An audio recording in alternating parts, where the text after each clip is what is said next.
మా ఇంటి ముందు ఒక చెట్టు ఉండేది. అది వేప చెట్టు అన్నమాట. సో మరీ అంత పెద్దది కాదు, చిన్నది. సో ఇక్కడ ఏంటంటే ఎప్పుడో ఎప్పుడు పడితే అప్పుడు కన్స్ట్రక్షన్ జరుగుతూనే ఉంటుంది.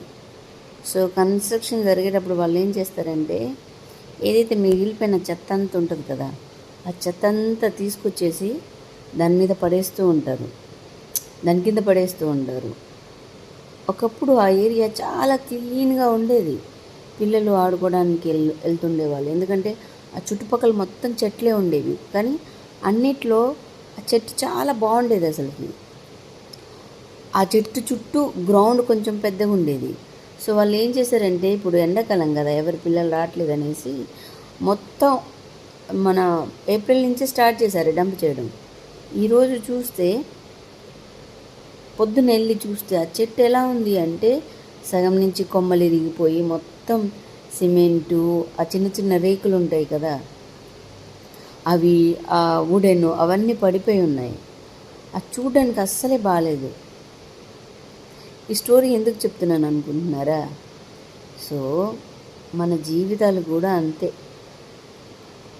కొంతమంది చాలా మంచి వాళ్ళు ఉంటారు. వాళ్ళ మీద కొంతమంది ఉంటారు కదా, మీ ఫ్రెండ్స్ కానీ బంధువులు కానీ, అంత డంప్ చేస్తూ ఉంటారు. బరువు, బాధ్యతలు, ఇన్సల్టు, ఏది పడితే అది. ఒక ఓపిక అని ఉంటుంది ఒక మనిషికి, అది తట్టుకున్నంత వరకే ఆ మనిషి భరించేంత వరకే భరించగలుగుతాడు. సో రీసెంట్గా వర్షం పడింది. జస్ట్ ఎట్లా హైదరాబాద్లో పడుతుందో అట్లాగే పడుతుంది వర్షాలు. కొన్ని చోట్ల వర్షాలు పడుతున్నాయి. సో వర్షం పడ్డప్పుడు వాళ్ళు వేసినవి అన్నీ తడిసిపోయినాయి. సిమెంట్ బస్తాలు కానీ, వుడెన్ కానీ, వాళ్ళు ఇప్పుడు క్లియర్ చేస్తారంట అదంతా. ఎందుకంటే వేస్ట్ అయిపోయినాయి కదా.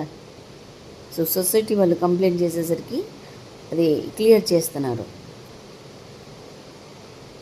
అంత తడిసిపోయింది. కానీ ఆ చెట్టు మాత్రం ఒక్క వర్షం పడేసరికి ఎంత క్లీన్ అయిందంటే, దాని ఆకులు, ఆ పచ్చదనం ఉంటుంది కదా, డస్ట్ ముందు డస్ట్ తర్వాత. ఓ వర్షం పడేసరికి చెట్లు ఎలా ఉంటాయి, నార్మల్ చెట్లు అయినా సరే వాటర్ పోసేసరికి ఎలా ఉంటాయి.